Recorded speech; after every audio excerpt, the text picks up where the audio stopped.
The Secrets of Star Trek is brought to you by the StarQuest Production Network and is made possible by our many generous patrons. If you'd like to support the podcast, please visit sqpn.com/give.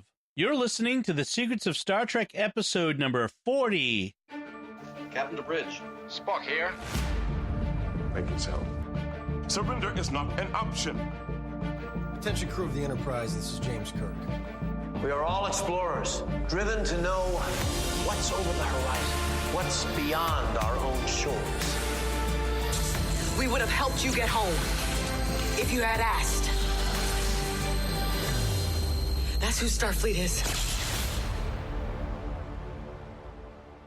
Hi, I'm Dom Bettinelli, and you're listening to The Secrets of Star Trek, where we discuss the hidden layers and deeper meanings found in all the Star Trek TV series, movies, and more. Right now, we're discussing Star Trek Discovery during its second season, and this week we're talking about the most recent episode, Project Daedalus. Joining me today on the panel are Father Corey Stika. Hi, Father Corey. How's it going, Dom? Very well. Welcome back, by the way. We missed you. Oh, yes. I'm sorry I missed last week. And, probably one of the best episodes of Discovery, and I'm gone. And I had to listen to it on Tuesday and go, oh, man, I missed out. That's the way it is. That's the way it is. And Jimmy Aiken. Thank you. Welcome, Jimmy. Hey, Dom. So, folks, remember to like The Secrets of Star Trek on Facebook at our Facebook page, facebook.com/StarQuestMedia. Retweet us on Twitter, where we're at SQPN, and leave us comments on the show. We have a comment from a listener that I'm going to read later on in the show that they had some feedback for us, and we love to get your comments. If you have not done so, if you're listening through your web browser for some reason, please subscribe in iTunes. You can do that on your smartphone or on your iPad or on your various devices. Even if you listen to Android, you can listen to the show, right, Father Corey? Oh, absolutely. Yeah. And it's obviously it's not iTunes on there. It's Google, the Google podcast app. Yes. It's there. Yeah. So you can subscribe at iTunes, Google, Stitcher, TuneIn, on YouTube, where you can hit the bell to get notifications. And please share the podcast with others. Write a review in various podcast directories. All that stuff helps. We so appreciate your help in growing this community. This is a community effort. We do this on this end, but you help us reach the audience and grow the community, and that's we really do greatly appreciate that. And if you've set your wake word for your Echo device to computer, which you can do, you can say, "Computer, play Secrets of Star Trek podcast." Exactly, and that will play the most recent episode of the podcast. Oh, but you can also go back. You can say "Computer, next episode," and it'll play the previous one. Oh, cool. Yeah, I didn't know that. You can also, within episodes, you can say, if you've heard part of it but not finished it, you can say, "Computer, go forward 20 minutes," or whatever. Excellent. Yeah, the using Google Home or Echo, you can listen to podcasts. And you can do that with any podcast. You just have to say the title and then podcast. Yep, I tested it out on Google Home the other day, and it works great with Secrets of Technology, with this one, with Let's Talk, a bunch of our podcasts. So it's got to be a little meta saying "Computer, play Secrets of Technology podcast." Exactly. So this episode is called Project Daedalus. So before we get into it, who is Daedalus in antiquity? So Daedalus was a craftsman in Greek mythology. He built the famous labyrinth for King Minos on Crete, the one with the Minotaur.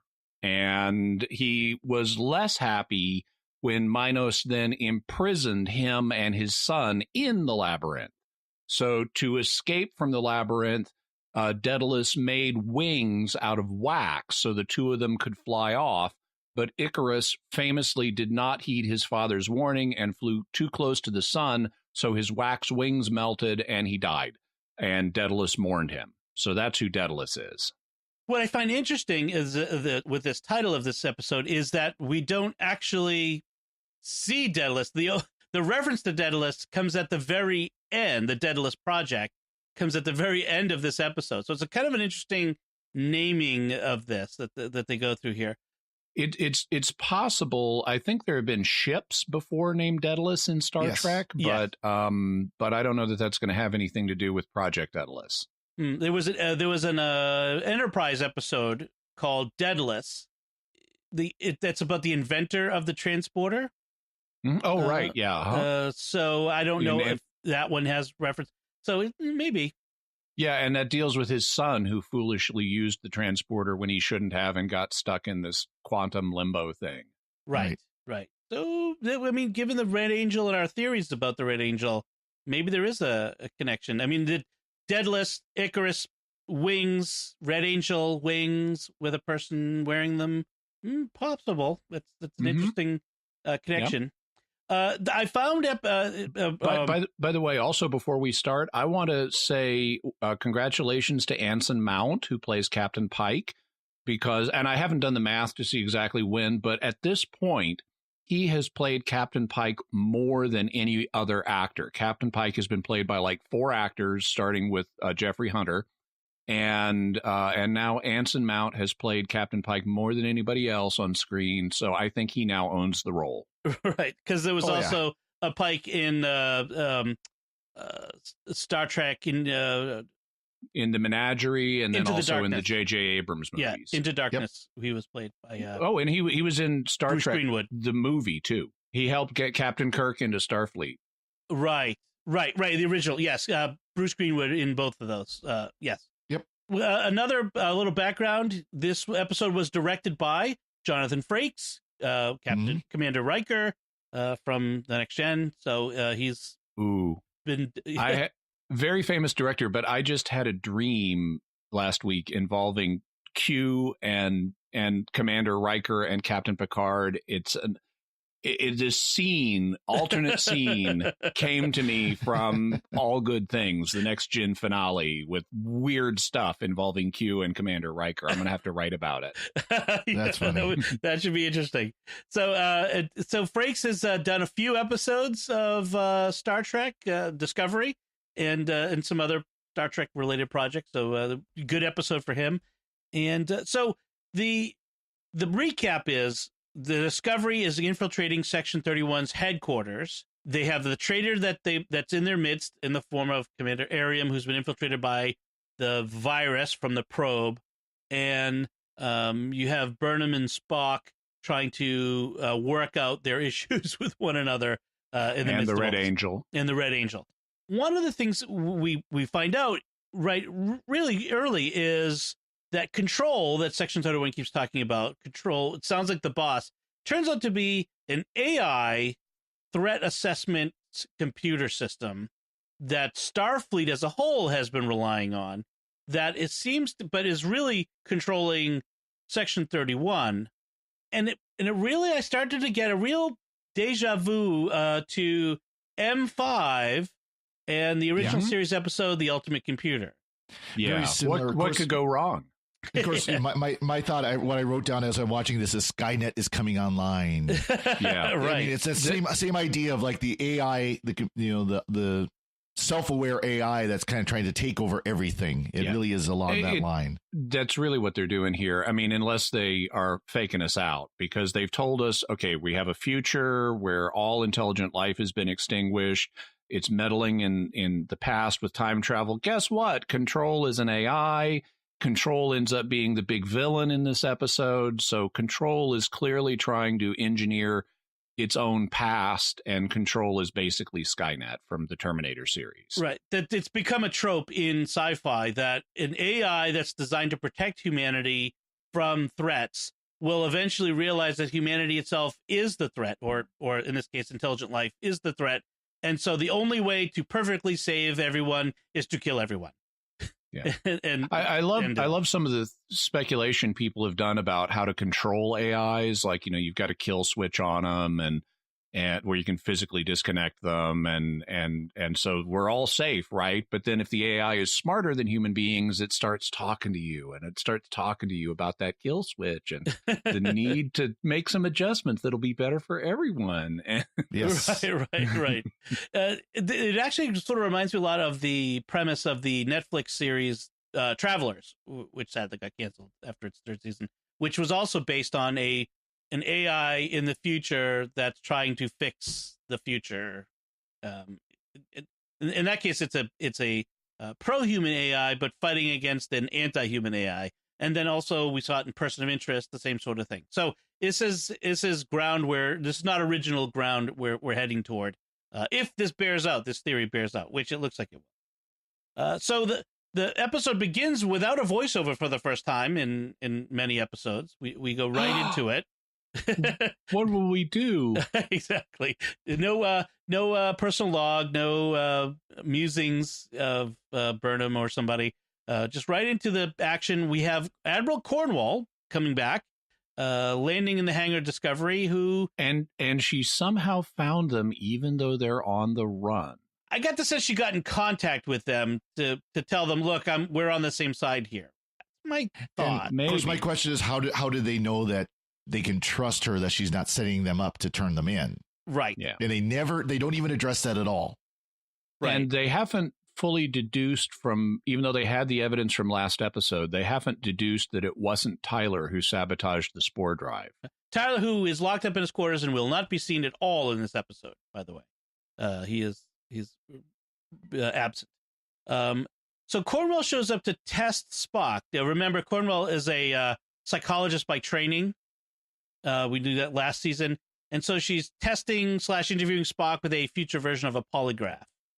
And that this had a question raised in my mind, because based on last season, they seem to be hinting that Cornwell is eventually going to go mad and become the Lethe character who we meet in the original series on the insanity asylum planet, Dagger of the Mind. But I'm wondering if they're going in a different direction now, because in this episode, she interacts with Spock directly. And I don't recall if the Lethe character interacted with Spock in Dagger of the Mind. But if she did, that could signal they're going in a different direction with her character now. Right. I felt like that, like last season, it was a thin basis to go there, but the possibility was there if they'd wanted to. She was introduced in an episode called Lethe. Right. That was the idea. You're probably right that they've decided to. A lot of those threads laid down in last season, I feel like, have been sort of abandoned, and they've taken up new ones with some of these characters. We do learn in the psychological interview why Spock committed himself to an asylum, because that's been a question. Why we knew he committed himself? We didn't know why, and it's because he says he committed himself because he didn't believe his visions of the Red Angel were real. He thought he was going mad. But once he learned my visions are real, well, I can check myself out now and nerve pinch people if I need to on my way out. Right. So Burnham is ordered by Pike not to talk to Tyler, and she says she'll clear his name anyway, and because she believes him. It's like, Mike, that's not your assignment. Right. I just gave you an assignment, and it wasn't that. And she said, "I'm going to do it anyway." So, but I won't be derelict in my other duties.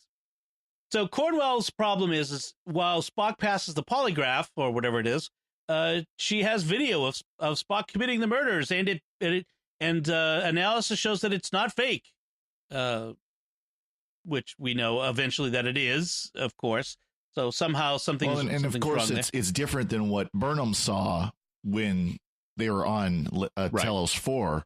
After he nerve pinches and punches people, he then gets a phaser and shoots them dead, even though they're already incapacitated.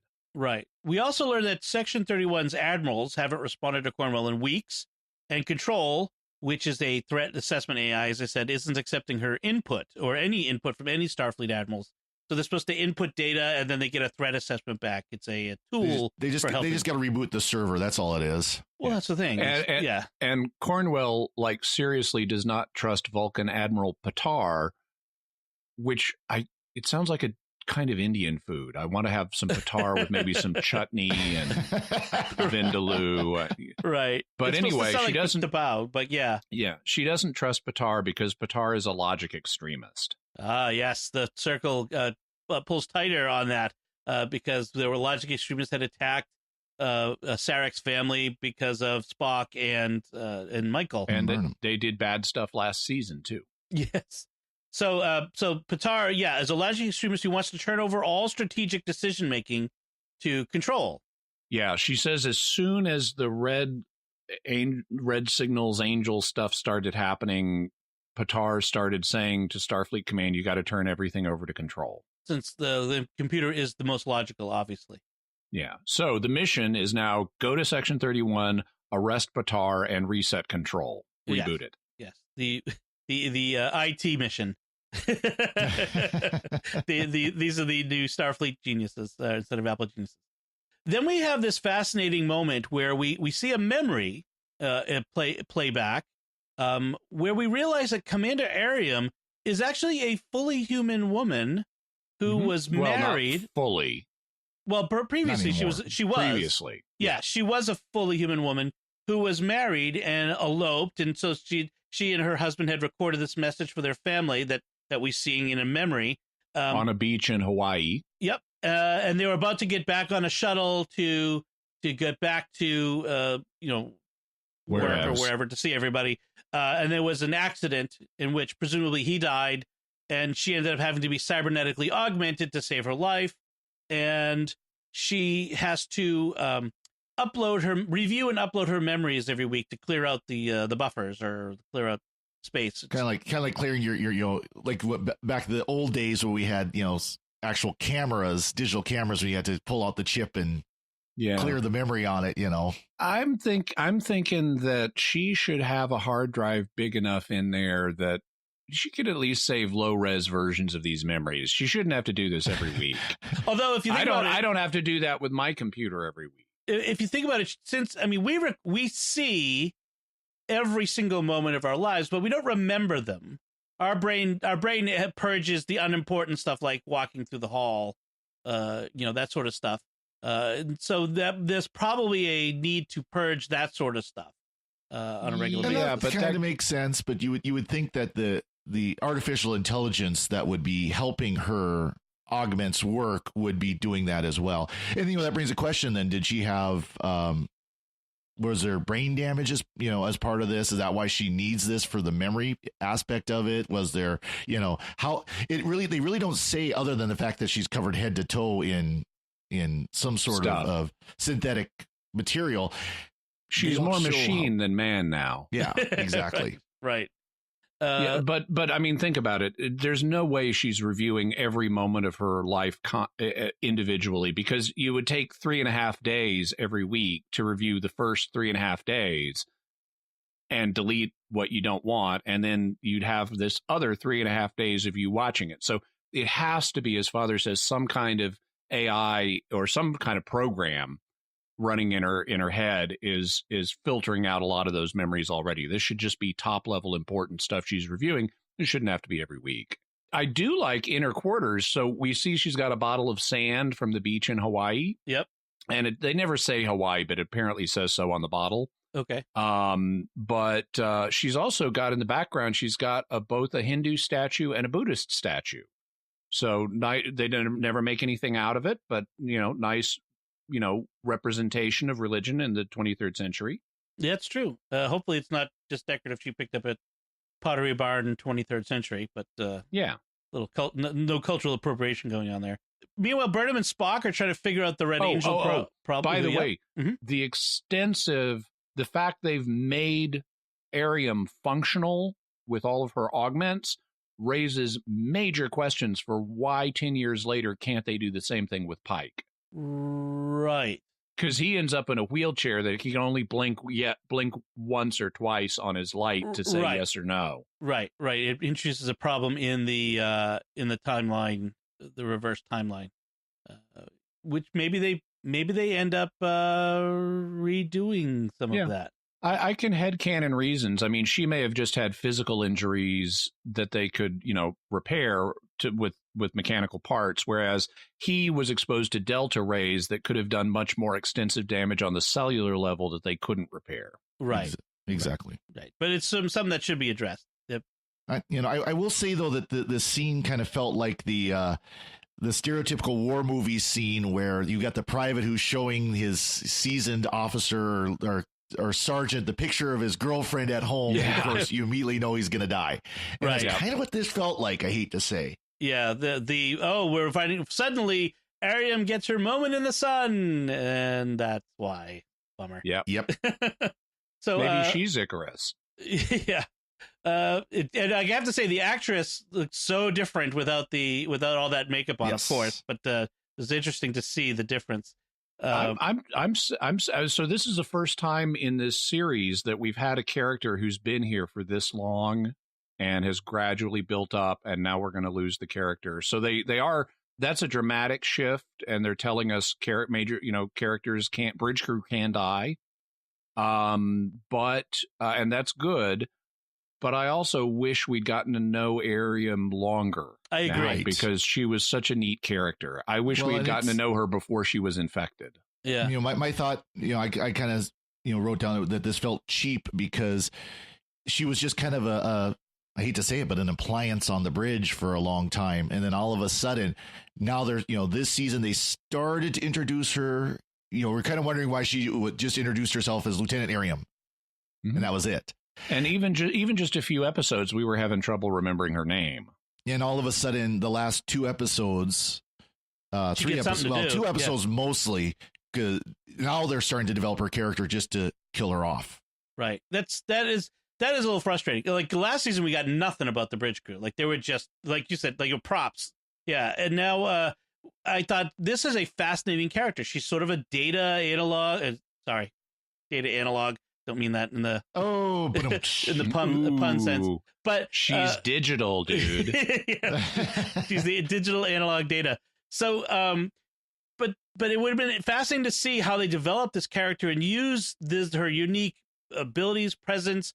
But we've lost that, and it's frustrating because most of the rest of the bridge crew are just pretty standard human beings. And I mean, people are interesting, I know, but there's nothing that makes them real stand out per se in a sci-fi sense. So a little disappointed there. So I was going to say Burnham and Spock are trying to figure out the Red Angel problem. And they're still bickering. That seems to be a common theme lately with things. Actually, before that, they're just standing there silent in engineering in the spore drive section. Right. Yep. And Stamets is like, you guys are creeping me out. Why don't you start talking? We're thinking. Think louder. Yeah. Right. I don't want a nice line. I don't want to hear myself talking here. Well, I like that line. It was, I don't like having an audience when I talk to myself. Right. So it comes up. Burnham says to him, the purpose of logic is to problem solve in an uncertain environment. Does that follow? Is that true? In terms of its practical application, sure. I mean, in theory, no. You can just do logic for its own sake, like you can do math for its own sake. Okay. So then on the Ariam is back on the bridge, and we see she's got this relationship with Tilly. They're friendly with each other, and they're working on decrypting this message, which they've now learned was sent to Section 31. Yes. And what's fascinating here is we've got a lot of actually fairly subtle psychology in this show, because Ariam apparently is suspecting that she's been compromised, and so does Nahan. Right, the security chief. The security chief, who we learned, by the way, she's a Barzan, and the reason she's got those facial appliances is to let her breathe our atmosphere. We've actually seen the Barzan race before. The makeup's a little different, but they're in an episode of Next Gen. So it was nice for me to say, oh, we know who she is. I didn't know why she had those things on her face. But she also becomes suspicious of Ariam and is like shadowing her, but doesn't have enough evidence to go on. And meanwhile, as Ariam begins to suspect herself, because she's thwarting their decryption efforts, she tells Tilly, stand by me and don't leave. And so Tilly will see whatever Ariam does. And so you get this nice, subtle thing going on where you have suspicions happening around Tilly, where both Ariam and Nahan are suspicious, but don't have enough to just pull the trigger on this yet. Right. I should close loop on the Burnham and Spock's discussion in engineering. I'm not sure why they were doing this in engineering as opposed to anywhere else. But after he asked him to think, so Stamets would get a residual for this episode. yes, pretty much. So after they've been loud thinking, he then says, "You know what? Your loud thinking is too distracting. Go somewhere else." So which is funny. So yeah, and then Arium, they decide that because the message was sent to Section 31 headquarters at this penal colony that they thought had been closed down long before, but turns out it isn't.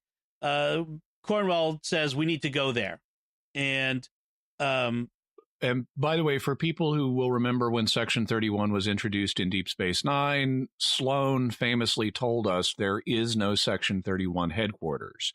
So there's two ways of looking at that. Number one, there used to be, but there is no longer.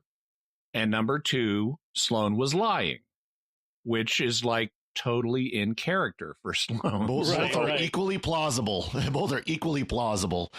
By the way, speaking of Section 31, I had not known this because the licensees have not released these as audiobooks or listenable ebooks, but which is like hint, I would buy them if you did. Yeah, exactly. But in the Section 31 novels, Control is mentioned as an AI. It's apparently in a couple of the Section 31 novels. So this seems to be an instance of the TV show picking up something from the licensed materials. Interesting. It plays the same role, apparently. So they decide to jump there or warp there. They don't. I got to be careful using jump. They decide to warp there, and just before they warp, there's this moment where Pike says, "You know, we're going to enter into this," and then he uses a profanity. He says a bleep storm. We're trying to stay G-rated here. Oh, yeah. I stuff storm. I forgot that. Yeah, a stuff storm, and which was kind of interesting given like last episode we talked about how they seem to be very clearly trying to downplay that. Oh, we had said we were going to be able to swear because it's streaming now, but we're not really going to. And even Saru makes a big deal about language on the bridge, and Pike is this Boy Scout. So then we have this casual use. Yeah, well, they're doing that for drama here. Also, it's not an F word, so they haven't done that yet. Again, what I found frustrating about because he's asking Cornwell, tell me about what we're going to encounter, and we only get this information piecemeal as they encounter it. It's like, dude, no, you need a pre-mission briefing where you tell them everything they are going to encounter, and we didn't get that. So we're 10 minutes away now. Now, won't you tell us what we've got while it's almost too late to turn around and say never mind, or to be ready, right? And so Cornwell tells them that it's heavily fortified and that there are mines, and Pike which points are out, illegal, right? That the mines are illegal. Although during the Dominion War, did they not use cloaked mines in front of the wormhole? Cloaked regeneration mines. Well, that's 100 years from now, and different for reasons. apparently, mines are no longer illegal at that time. But there are, because of just how dangerous mines are, there are efforts to ban them on Earth right now. So because they end up staying, you plant them and there's no way to collect them afterwards safely. And they stay in areas for years and endanger children who go to play in that field and stuff. So there are landmine banning efforts on Earth right now. I didn't find it at all implausible that goody two-shoes Boy Scout Starfleet would have made them illegal in the 23rd century before the realities of the 24th century make them reevaluate that, at least on a case-by-case basis. Technically, landmines are illegal, or they're working to make them illegal, but I don't know about sea mines yet. I'm not sure, but I'm not sure if the distinction is being made in those efforts.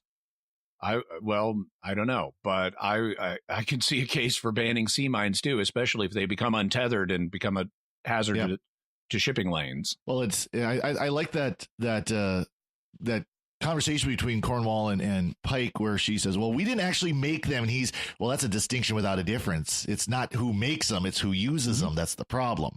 Right. She says that we were under attack by Klingon warships with cloaking devices, so we needed to. Sometimes in war, the terrible choice is the only choice. And then Pike says, giving up our values in the name of security is to lose the battle in advance. And then he throws it out there. is that why Enterprise was sidelined? In other words, were we sent off to the distant reaches during the war because you didn't want me to raise this objection because you knew I would? And then she kind of throws it back to him. No, Enterprise set out the war because if we lost the war, we wanted the best of Starfleet to survive. And as the conversation makes clear right now, that was Pike and all that he represents. And that's like, oop. Don't like, I feel awkward now?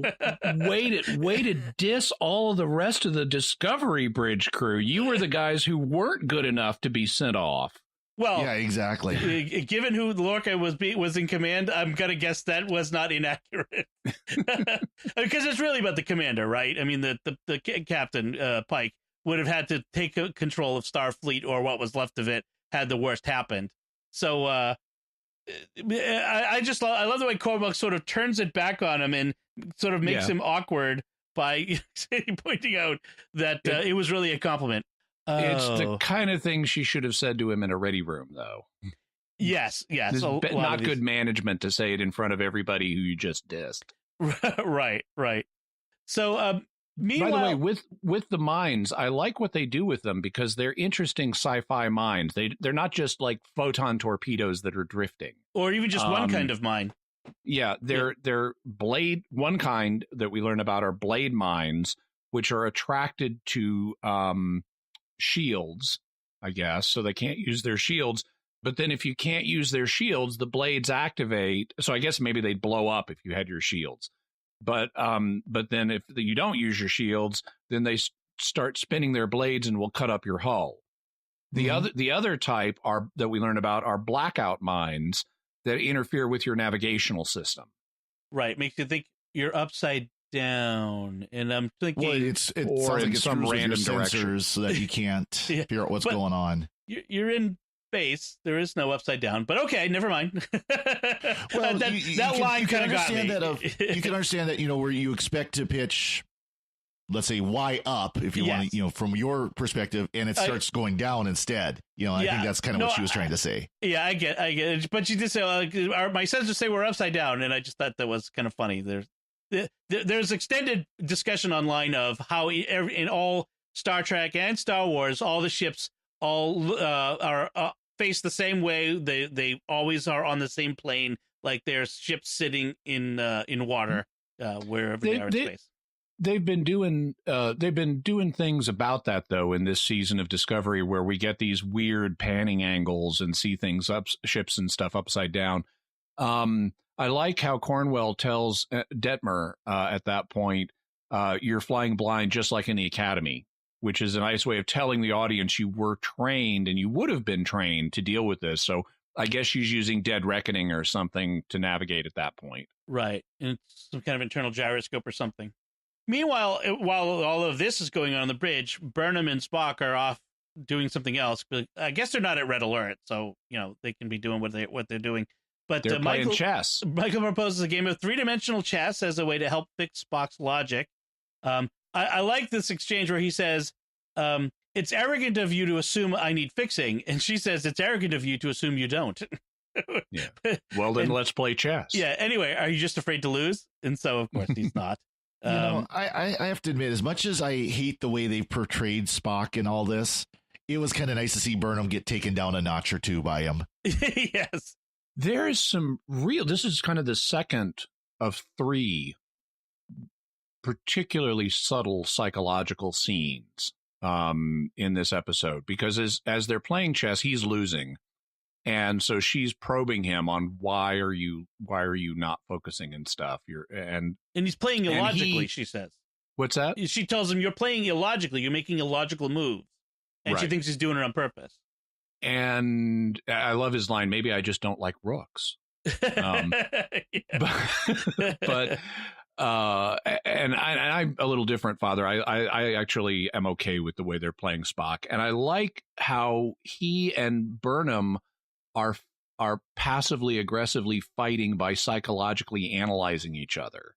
And he starts going after her and tells her that she falsely blames herself for the war. I mean, he doesn't say it that way. He says, the war was your fault, but he's implying you're falsely blaming yourself for the war. and also for the death of your parents because you wanted to stay and watch a star become a supernova. And you should have known as a child that's exactly when the Klingons would attack. And he's being sarcastic. But he says that she assumes too much responsibility for herself, and she's, which is true. As a character, she does. She assumes too much responsibility. She doesn't realize not everything hangs on her, and she's not responsible for everything. And then she starts going after him for, why are you so angry?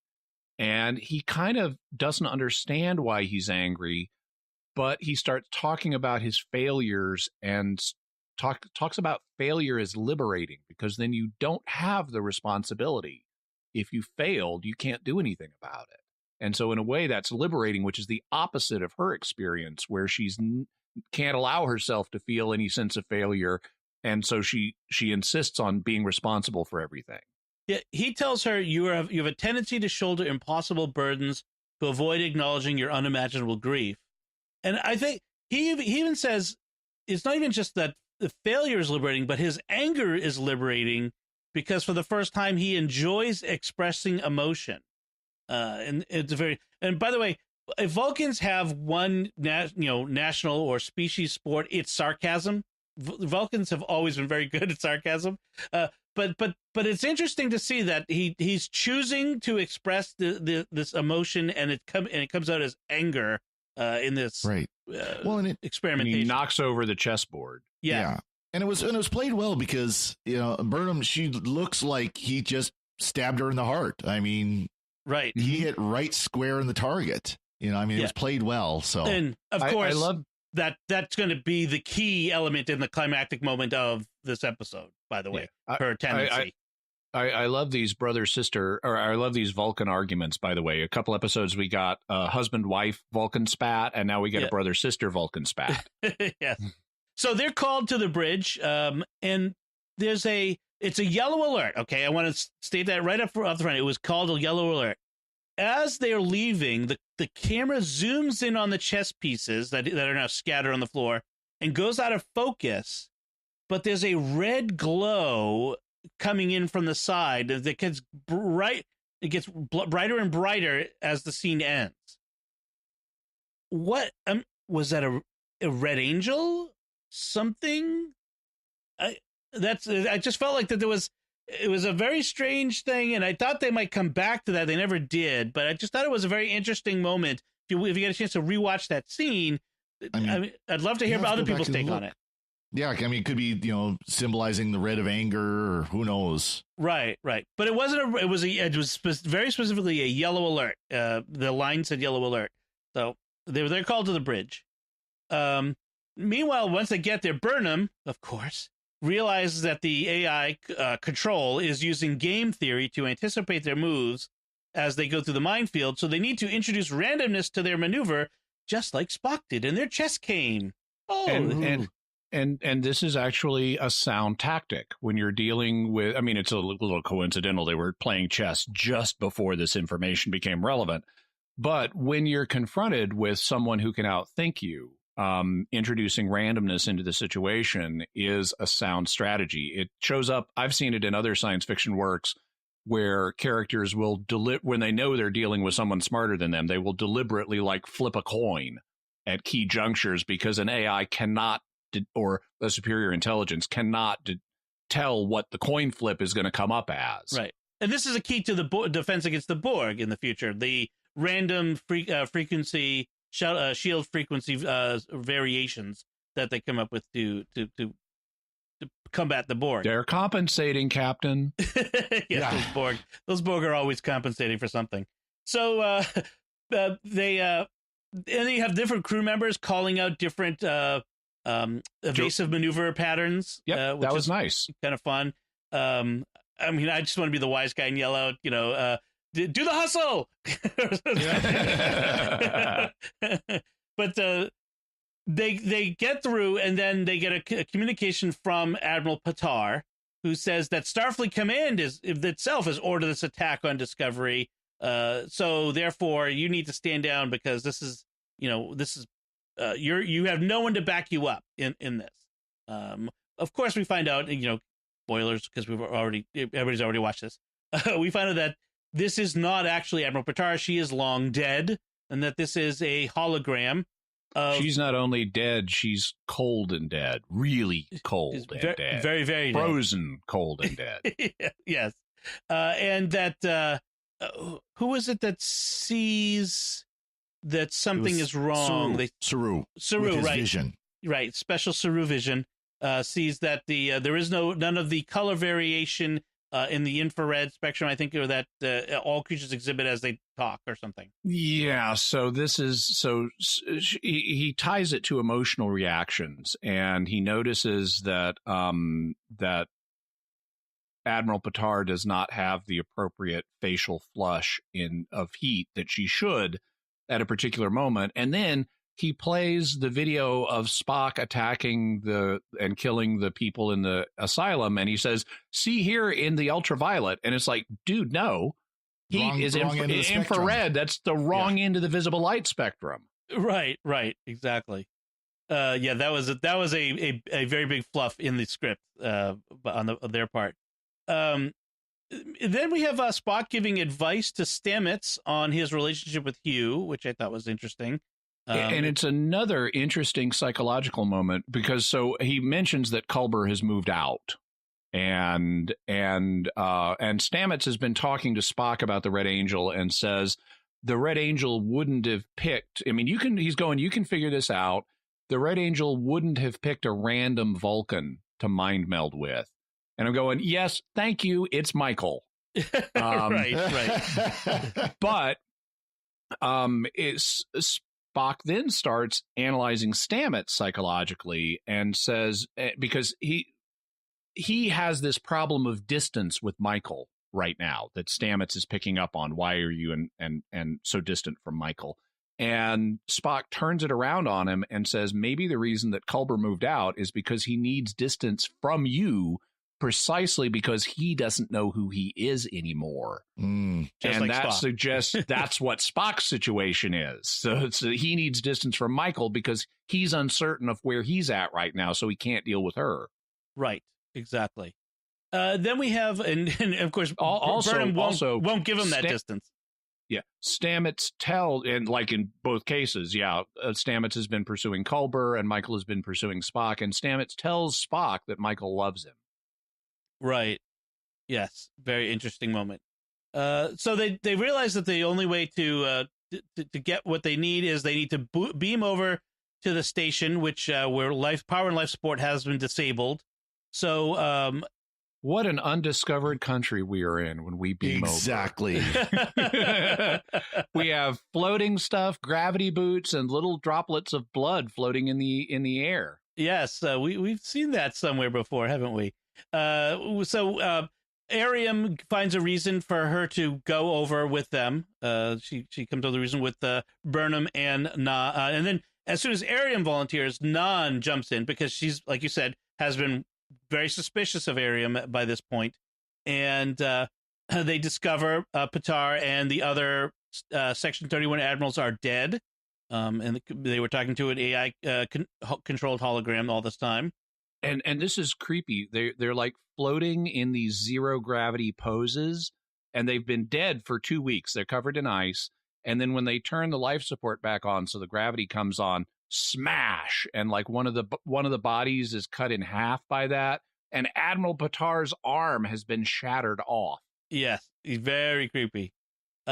So Ariam is going to I forget exactly what they gave as a reason what she was going to be manipulating. She was going to reboot the control AI. Right.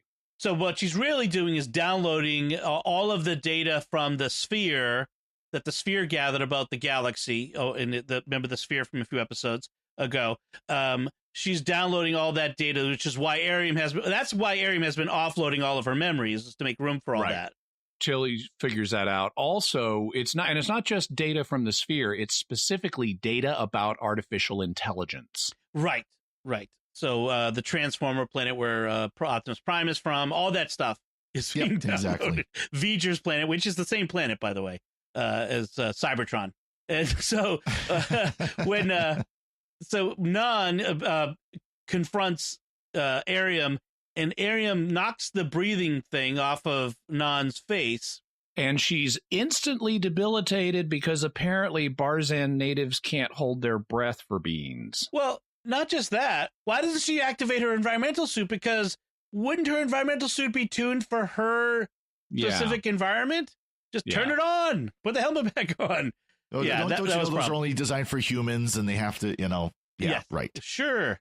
So we find out that Control is the one that took control of Arium to get the sphere data, so that it could be its aim is to become fully conscious and aware and independent, so that it can then Skynet is active and destroy all of humanity. I found it interesting. So Tilly is trying to get through to Arium, but she doesn't try to hack her because she's got a virus in her head, right?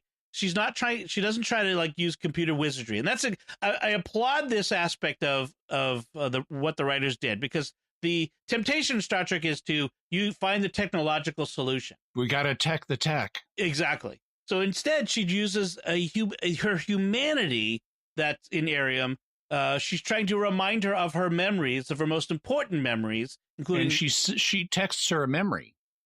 Right. She sends her an SMS of her memory, and Arium is able to get a little bit of control back, but not. She knows that it's not a permanent thing, and she wants.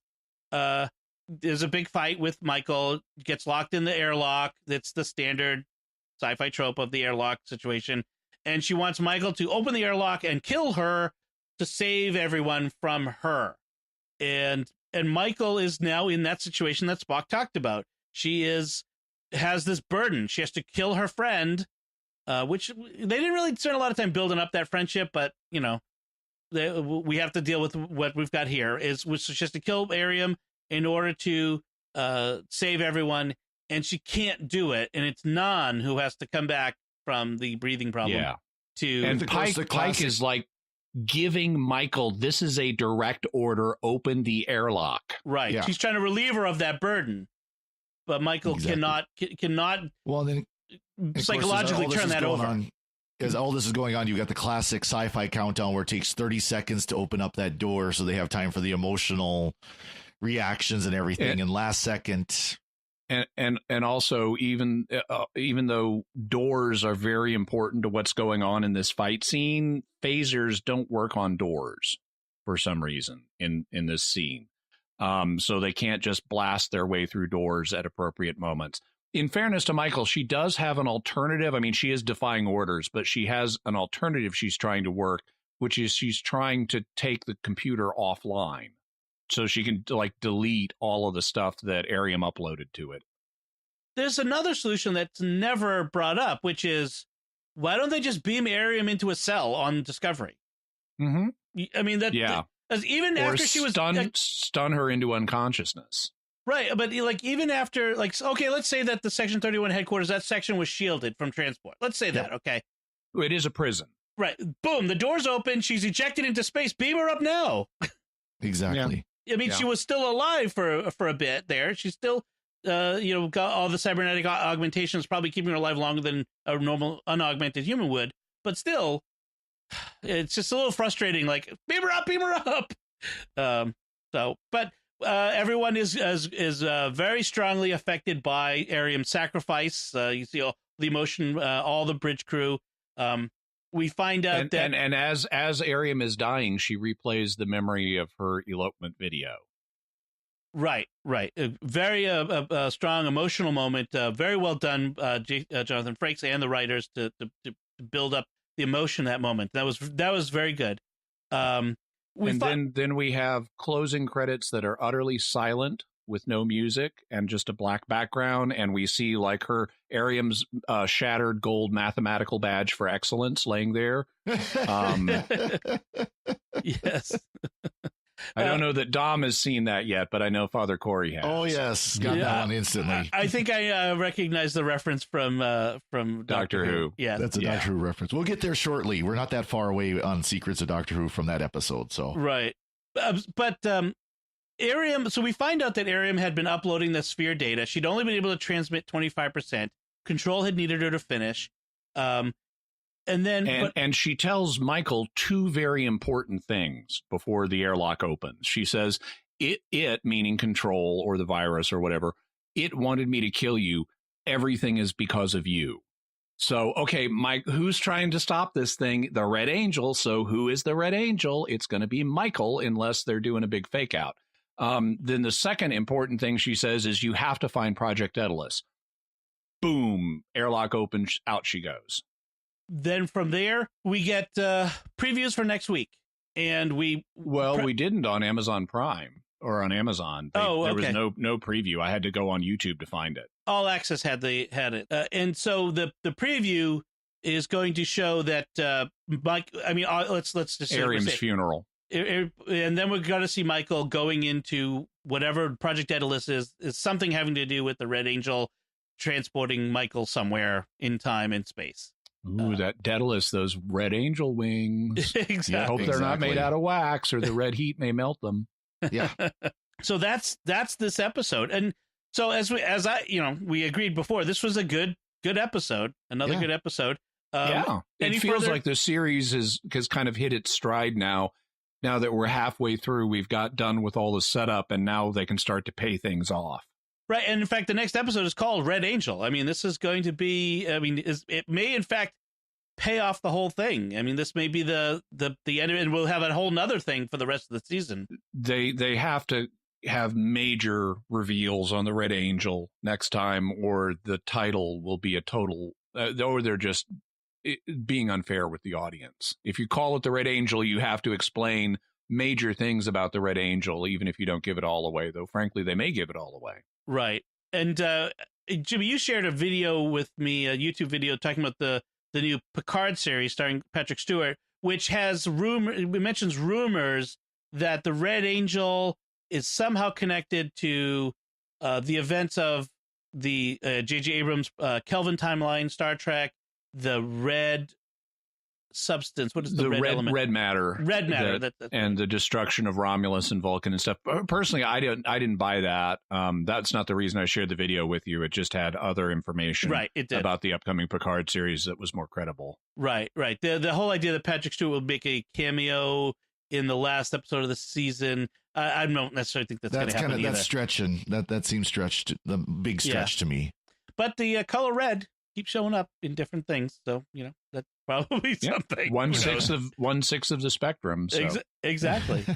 So anything else? You guys have any notes on this episode? A couple of small things, just real small things. One of the scenes where Arium is downloading her memories into Discovery, they actually played a modem sound, so she's using a modem to download into Discovery. Yep. Just real quickly, just a little quick snippet. And then the electrical isolation on Discovery sucks because Stamets is sitting there working on that part of the spore drive, and it shorts out all of engineering. Right. Have you not heard of circuit breakers? Better isolation than that. Yes. Anything else? Is that it? That's it. Okay. I noted that, so it was kind of fun to have a callback when I thought the memory scene where Arium's reviewing her memories, I thought that was very nicely done. Because we get to see all these little glimpses of her life, and they're really sweet. They're really nice. We get the elopement. We get the video of her sitting around with the other female crew members, and they're talking about having lunch or whatever, and they're talking about Codiscot, which is a game people will remember from Voyager. And apparently Tilly and Arium are like the best Codiscot players, on the ship. And it was just really nice and sweet. And I liked the way that Tilly then called that back as she was trying to reach Arium's humanity. I liked how Tilly figured out what was going on with Arium after she'd beamed over, although they didn't really set it up about here's how she knew. She just kind of deduced it out of nowhere. But it did give us a nice Tilly Arium scene. Also, I noticed, even though they told us you can't use shields because it'll attract mines, at a certain point, they started using shields because Detmer had a line of shields are at 90%. Right. They did They did. They did give the order to raise shields at one point. After the saw blade mines started hitting the ship, they went ahead and raised shields so that the saw blade mines didn't turn the ship into confetti. Yeah. Right. So that's that story. I did want to kind of bring up a little bit of feedback. We had a post comment on Facebook on our episode on Light and Shadows from two weeks ago, where Alfredo says that he says, "Great show again." Thank you, Alfredo. You mentioned how Section 31 is reminiscent of the Psi Corps in Babylon 5, but I think it's more specifically reminiscent of Bureau 13 within the Corps. They even had a control in the person of Talia Winter's hidden personality. So, very interesting for you Trekkies who are also Babylon 5 fans. Oh, yes. But so thank you, Alfredo. Incidentally, they had to change Bureau 13. That was the original name for the secret organization on Babylon 5. They had to change the name because there was like a role-playing game or something called Bureau 13. And so they transformed it into the Night Watch. So we'd like to take a moment to thank our patrons who make it possible for us to create the Secrets of Star Trek. And today we want to thank by name Laura M., Matthew B., Sailing L., Amy Z., and CM. And you all know who you are. And through your generous donations at sqpn.com/give, they make it possible for us to continue the Secrets of Star Trek and all the shows we do at SQPN. And you can join them by visiting sqpn.com/give. So that's it from us. What do you all think of Project Daedalus and what we had to say about it? Did we miss anything or anything we need to correct or just want to add to what we had to say? We would love to hear from you. So you could go to sqpn.com/trek or the SQPN Facebook page, which is at facebook.com/StarQuestMedia, and leave us feedback there or send an email to trek@sqpn.com. We'll be back next time when we'll be discussing the aforementioned episode Red Angel. Until then, Jimmy Aiken, thank you for joining me and sharing the Secrets of Star Trek. Thank you, Dom. Live long and prosper. And remember, as the CEO of SQPN, it's all about you. You have to find Project Daedalus so you can become the Red Angel. I am the Red Angel. Father Corey Stika, thank you as well. Well, thank you. I don't have anything as clever as Jimmy, so I'll see you. Okay. And once again, I'm Dom Bettinelli. Thank you for listening to the Secrets of Star Trek on StarQuest. And remember, 3 cheers for cybernetics!